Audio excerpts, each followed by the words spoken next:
Some missions in Call of Duty went beyond headlines, and they became part of history itself. From banned scenes to global outrage, these moments blurred the line between gameplay and reality, forcing governments, religions, and players to ask the same question. How far can a game go before it stops being just a game? These are the 7 levels of Call of Duty controversy. Level 1, The Unseen War. Call of Duty, World at War.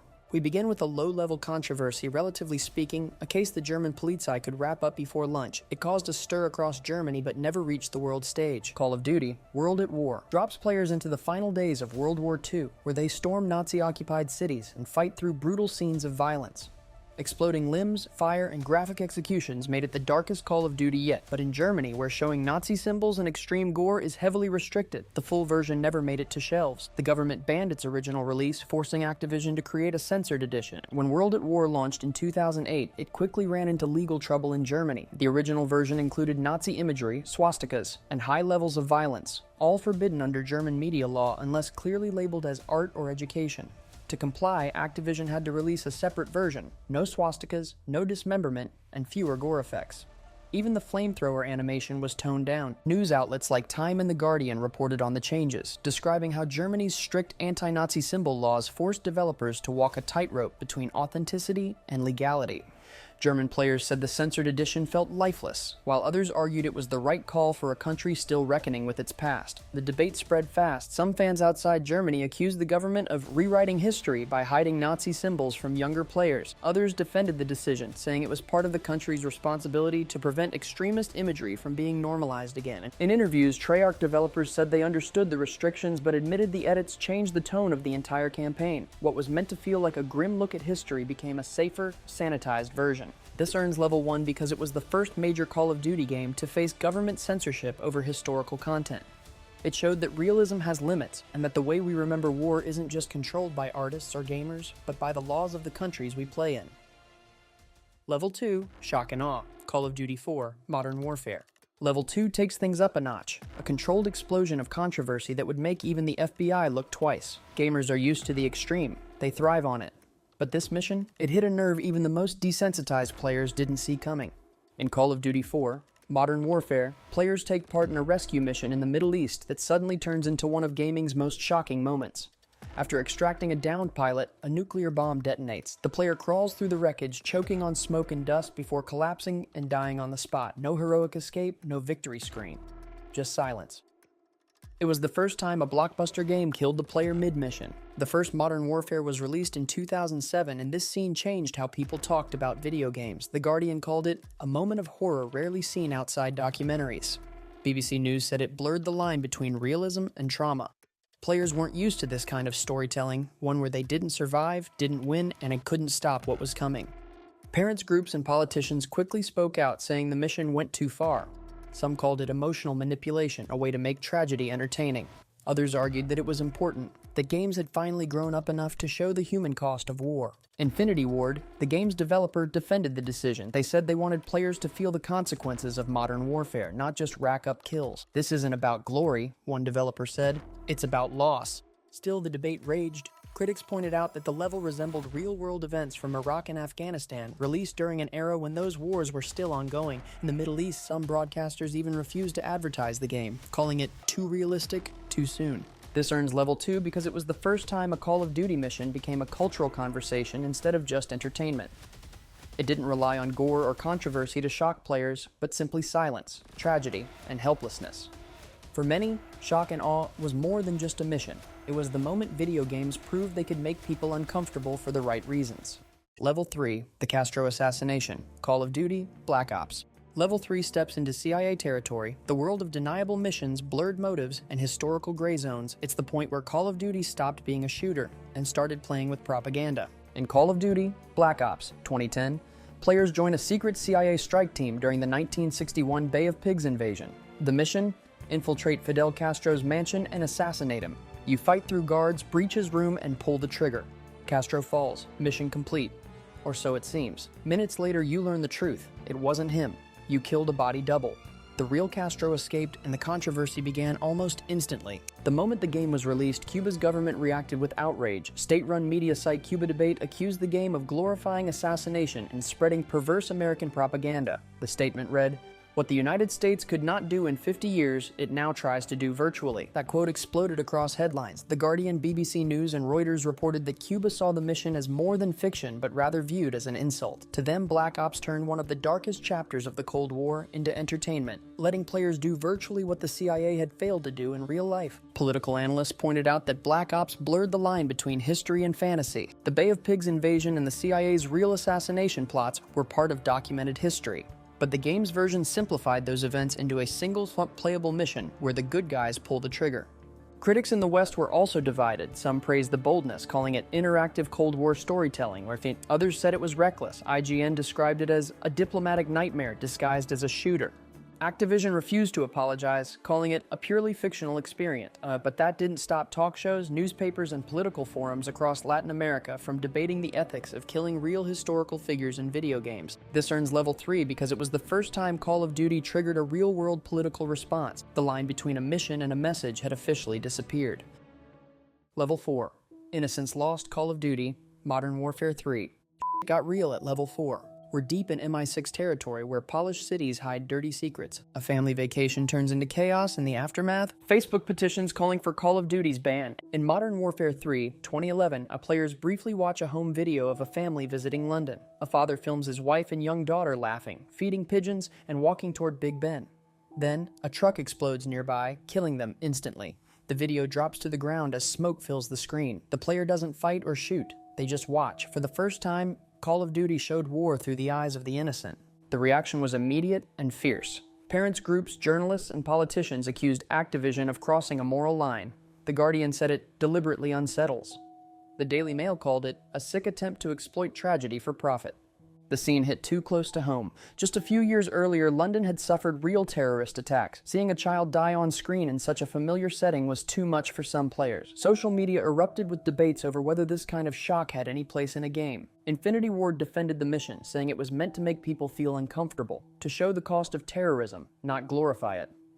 If players don't feel something, one developer said, then the moment fails. But many weren't convinced. Critics argued the sequence was manipulative, emotional shock dressed as realism.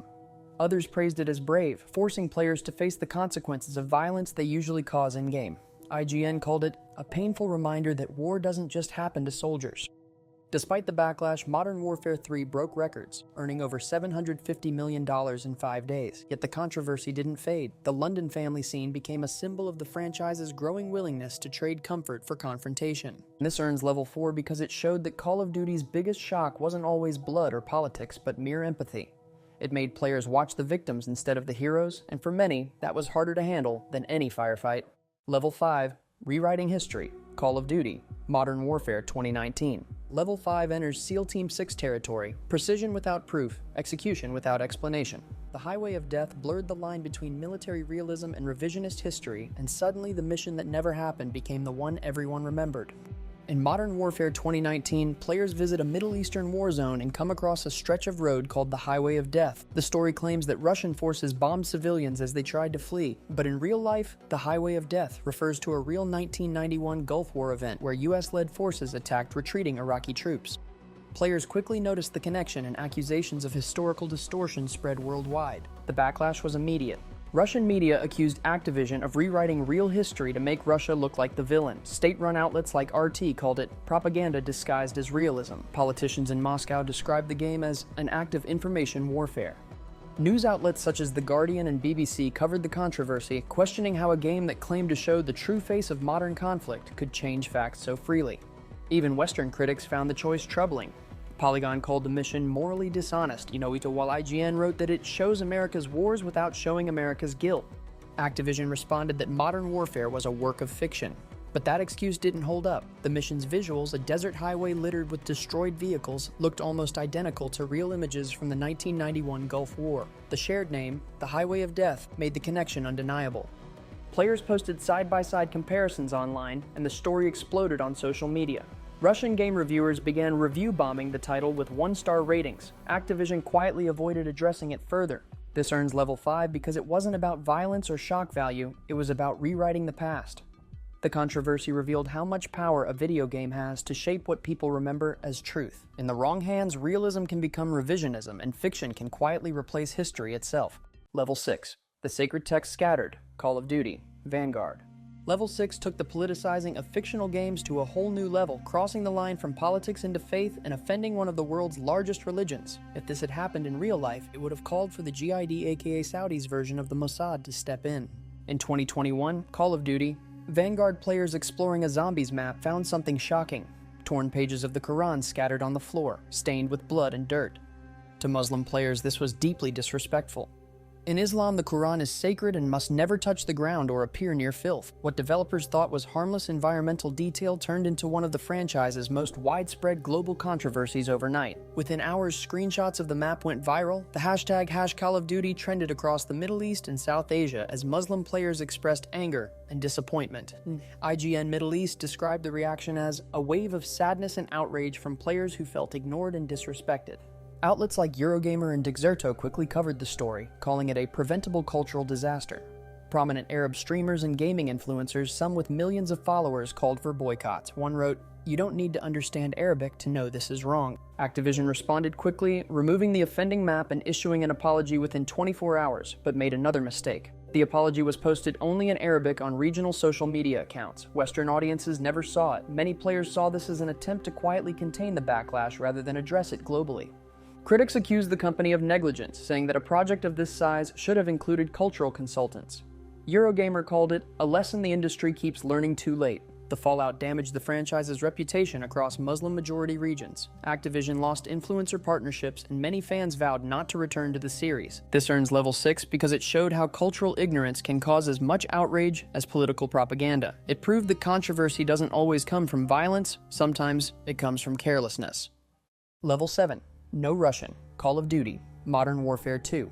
We have reached level 7 with the most notorious controversy in gaming history. No Russian, the mission so extreme it blurred the line between player and perpetrator, the kind of operation only Delta Force would dare to touch. In Modern Warfare 2, 2009, the mission No Russian changed gaming forever. You play as an undercover CIA agent infiltrating a group of Russian terrorists. Inside a crowded airport, your team opens fire on civilians, hundreds of them. You can join in or stand still in horror. Either way, the massacre happens, and you're forced to watch. The mission ends with betrayal and your death, sparking a war between nations, and one of the loudest moral firestorms in gaming history. The outrage was explosive. When footage leaked before the game's release, international headlines lit up overnight. The Guardian called it a massacre simulator. BBC News labeled it the most disturbing moment in gaming history. Talk shows debated it. Politicians condemned it. Parents' groups demanded bans. Even seasoned players said they felt sick. In Russia, the mission was completely removed. Officials called it anti-Russian propaganda and pressured retailers to pull the game from stores. Japan censored the line, "Remember no Russian," to kill them. They are Russians, and added a rule that failing to protect civilians would end the mission. Germany did the same, banning any civilian harm. In the US and UK, critics clashed over intent. Some argued it was an artistic statement, a bold attempt to show the horror of terrorism. Others said it was pure exploitation, designed to shock and sell. IGN called it brilliant and horrifying in equal measure. The Telegraph said it crossed the line between empathy and entertainment. TV news anchors compared the level to real terrorist attacks. Family advocacy groups called for stricter age ratings. Even the Russian parliament discussed whether games like this should be treated as extremist material. But the truth is, the outrage made it unforgettable. No Russian became a cultural event, studied in universities, debated in parliaments, and banned in multiple countries. This earns level 7 because it went beyond controversy. No Russian forced the world to confront a question no other game ever dared to ask. When you're part of the violence, does choosing silence make you any less guilty? War sells, but outrage sells faster. From bans and censorship to global protests, Call of Duty proved that video games can shake the real world. Because when fiction feels too real, people stop asking, "Is this just a game?" and start asking, "What does this say about us?"